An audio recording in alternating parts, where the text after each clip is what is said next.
जो 8वीं जो क्लास 8 का हमने जो ज्योग्राफी शुरू किया है उसमें ही दूसरा चैप्टर आपके सामने है, जिसका नाम है भूमि, मृदा, जल, प्राकृतिक, वनस्पति और वन्य जीवन संसाधन। जैसे कि कल भी हमने संसाधन के बारे में पढ़ा था, जिसमें हमें पता चला कि सबसे बड़े जो संसाधन है वो मानव संसाधन माना गया है। तो वहीं आज हम दूसरे पक्षों की ओर भी नजर उमेड़ेंगे। वहीं अगर भूमि के ऊपर बात करें तो भूपृष्ठ के कुल क्षेत्रफल का लगभग 30% भाग जो है वो भूमि के योग्य है। कम आबादी वाले क्षेत्र, उबड़ खाबड़ स्थलाकृति, पर्वतों के तीव्र ढाल, जलाक्रांत, मरुस्थल, सघन वन क्षेत्र इसके अंदर शामिल है। वहीं अगर अधिक आबादी वाले क्षेत्र देखें तो उर्वर मैदान, नदी, घाटियां कृषि के लिए उपयुक्त स्थान है, जिनमें हम कहते हैं कि जो जलोढ़ मृदा है, जैसे कि जो मैदानी इलाकों में वहां पर जो है उर्वरक मैदान पाया जाता है और यहीं पर हमें सबसे ज्यादा सघन आबादी देखने को भी मिलती है। फिर अगर हम भूमि उपयोग की बात करें तो कृषि, वानिकी, खनन, सड़कों और उद्योगों की स्थापना, इसे भूमि उपयोग कहते हैं। भूमि उपयोग को प्रभावित करने वाले कारक 2 प्रकार के हैं, भौतिक कारक और मानवीय कारक। भौतिक कारक में आपका आ जाएगा स्थलाकृति, मृदा, जलवायु, खनिज और जल की उपलब्धता। तो वही मानवीय कारक में आ जाएगा जनसंख्या और प्रौद्योगिकी। स्वामित्व के आधार पर गाइस, इसमें क्वेश्चन किसी पर भी आ सकता है, वो भूमि के उपयोग के आधार पर वर्गीकरण या फिर स्वामित्व के आधार पर वर्गीकरण, इस तरीके से वो अलग अलग पूछता है पेपर में। स्वामित्व के आधार पर भूमि के प्रकार, निजी भूमि और सामुदायिक भूमि। निजी भूमि में हमारा व्यक्ति विशेष के स्वामित्व में होती है ये, यानी कि निजी भूमि, प्राइवेट लैंड। सामुदायिक यानी स्वामित्व इस पे। तो वहीं हम भूमि संसाधन की चुनौतियों के बारे में पढ़ेंगे, जिसमें है बढ़ती जनसंख्या। बढ़ती मांगों के कारण वन भूमि और कृषि योग्य भूमि का बड़े पैमाने पर विनाश हुआ। फिर वनों की कटाई भी इसके लिए जिम्मेदार है। अति चराई भी, पशुओं को अत्यधिक चराई से पौधों की जो परत होती है, ऊपरी परत, जो हमें सबसे ज्यादा फर्टाइल मिलती है, उर्वरक मिलती है, उसके अंदर ही ये नष्ट हो जाती है। अत्यधिक रासायनिकों का उपयोग भी इसके लिए जिम्मेदार है। खनन व निर्माण के कार्य के कारण भी है इसके अंदर। फिर अगर हम भूमि संसाधन के संरक्षण की बात करें तो वन रोपण, ज्यादा पेड़ लगाए जाए, मृदा संरक्षण की तकनीकें अपनाई जाए, चरागाह प्रबंधन किए जाए, वन जन जागरूकता, लोगों में जागरूकता को बढ़ाया जाए, रासायनिक उर्वरकों पर रोक लगाई जाए, जनसंख्या को जितना हो सके कम किया जाए। फिर अगर मृदा के बारे में बात करें तो पृथ्वी के पृष्ठ पर दानेदार कणों के आवरण की पतली परत मृदा कहलाती है। मृदा का निर्माण चट्टानों से प्राप्त खनिजों, जैव पदार्थ, भूमि पर पाए जाने वाले खनिजों से ही होता है। फिर यदि हम देखें तो अगला हमारा है कि मृदा निर्माण के कारक कौन से हैं, ऐसे कौन से कारक हैं जो मृदा निर्माण में हमें महत्वपूर्ण भूमिका निभाते हुए दिखते हैं। जैसे मूल शिला, मृदा निर्माण जिस चट्टान से बनती है वह संरचना, रंग, बनावट और खनिज तत्व तय करते हैं। उदाहरण के लिए ग्रेनाइट से बनी मृदा, बेसाल्ट से बनी मृदा, कई प्रकार की मृदा हमें देखने को मिलती है। जलवायु भी मृदा को बहुत तरीके से प्रभावित करती है, जैसे कि वर्षा चट्टान को गोला करके तोड़ती है, गीला करके तोड़ती है, यानी कि इसका अर्थ है कि चट्टानों को किस प्रकार से पानी से उसको नुकसान पहुंचा कर इस पर प्रभाव पड़ता है। फिर तापमान पे देखें तो गर्मी और ठंड से चट्टानों का फैलना और सिकुड़ना जैसे भी हमें प्रक्रियाएं दिखती हैं। वही हवा में देखें तो रेत और धूल उड़ाकर मृदा के कणों को लाती है और ले भी जाती है। फिर हम स्थलाकृतियों को देखें तो स्थलाकृतियों में भूमि की ढाल, ऊंचाई, आकृति मृदा के निर्माण की गति और प्रकार को भी प्रभावित करती है, यानी कि सिर्फ एक कारक जिम्मेदार नहीं है मृदा के लिए, बल्कि जो है बनावट हो गई, जलवायु हो गई, जिसमें वर्षा, तापमान, हवा, स्थलाकृति ऊंचाई पे बनी है, उसकी तुंगता भी निर्भर करता है। जैविक पदार्थ और जीवधारी, पौधों के अवशेष, पत्तियां और मृत जीवी, सड़कें पर ह्यूमस बनते हैं जो मृदा को उपजाऊ बनाते हैं।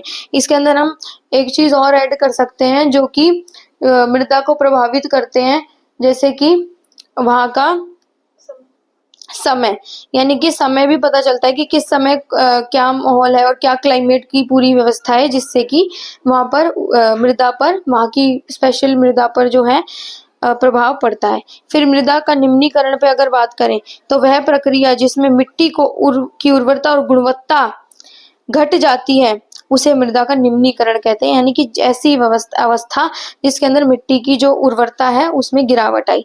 फिर कारण क्या क्या है, क्यों गिरावट आ रही है? अगेन वही वनों की कटाई, यानी कि इसके कारण जो है मृदा को नष्ट करने के वो ऑलमोस्ट सेम ही पाए गए हैं। तो आप चाहें तो उसको रिपीट भी कर सकते हैं, पर थोड़ा सा उसके अंदर चेंज कर दीजिए।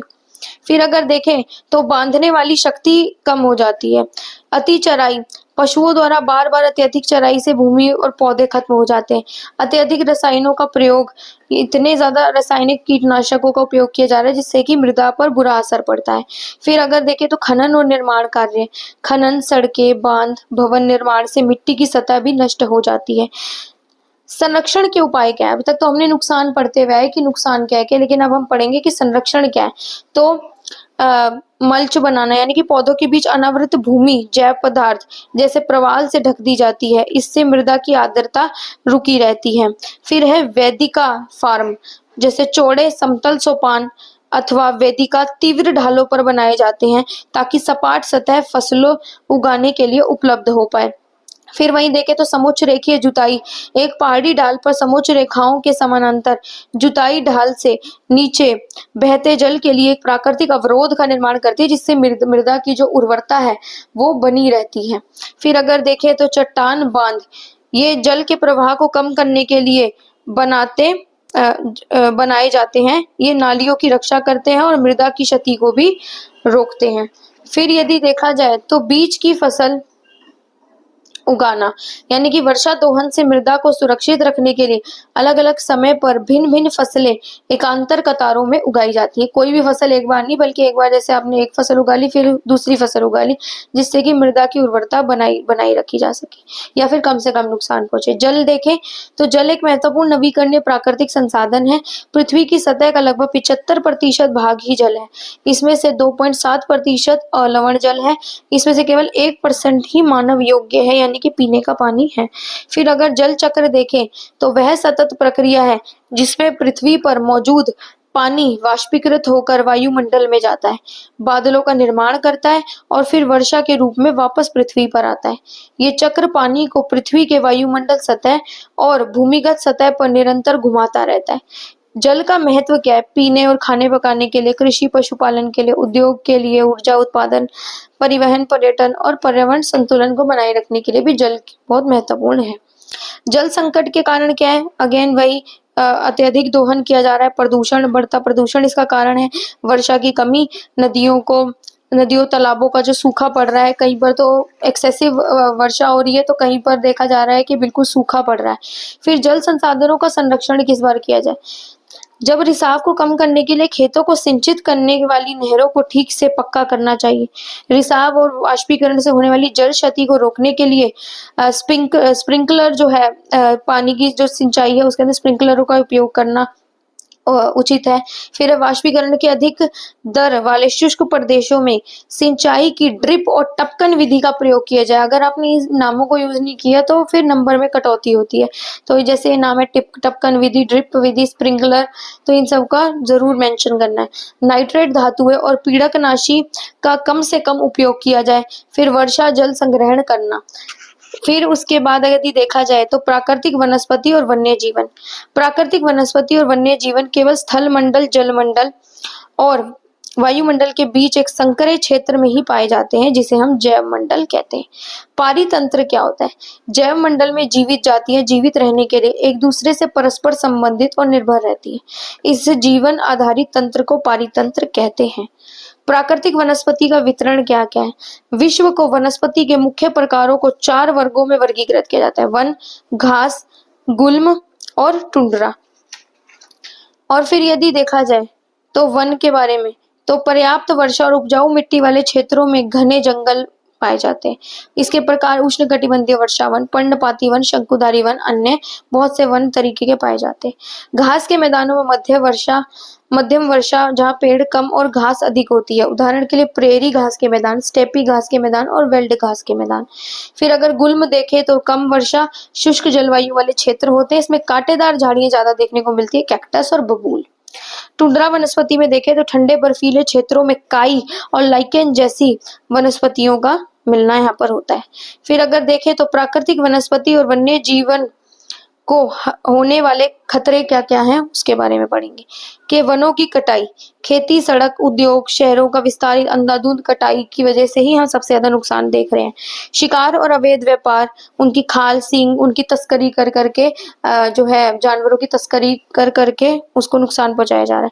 फिर है प्रदूषण, बढ़ता प्रदूषण भी इसका बहुत बड़ा कारण है। फिर यदि देखें तो अतिक्रमण और जनसंख्या का दबाव भी बहुत है, अवैध खनन और लकड़ी की कटाई, फिर है जलवायु परिवर्तन, फिर है संरक्षण के उपाय क्या है। अगर हम ओवरऑल संरक्षण के उपाय देखें तो वो क्या क्या है कि वनों का संरक्षण और पुनर्नवीनीकरण करना चाहिए। वन्य जीव अभयारण्य और राष्ट्रीय उद्यान बनाए जाए ताकि जितने भी हमारे जानवर हैं उनको सुरक्षित क्षेत्र मुहैया कराया जा सके। फिर शिकार और अवैध व्यापार पर कड़ी रोक लगाई जाए, शिकार पर नियंत्रण किया जाए, कड़े कानून और सजा का प्रावधान बनाया जाए। इसी के परिप्रेक्ष्य में हम देखते हैं कि जो है हमारा 1972 का वन्य जीव संरक्षण अधिनियम, 1982 का, 1986 का, फिर इस तरीके से हम देखेंगे कि आने वाले जो समय है इसको, इनकी सुरक्षा को मद्देनजर रखते हुए आने वाले समय में जो है लगातार वन्य जीवों के लिए और पौधों और पेड़ पौधों के फ्लोरा एंड फौना के संरक्षण के लिए लगातार कानून बनाए गए। जन जागरूकता, स्कूल, गांव, शहरों में जागरूकता अभियान चलाए जाए, पारंपरिक ज्ञान का उपयोग किया जाए, जलवायु परिवर्तन से निपटने के और ज्यादा जो है कारण सोचे जाए, और फिर है प्रदूषण नियंत्रण। ये तो मोस्ट इम्पोर्टेंट कारण है जिसकी वजह से ये सारे प्रभावित हो रहे हैं। आशा करती हूँ कि आपको नोट्स अच्छे लगे होंगे। राधे राधे।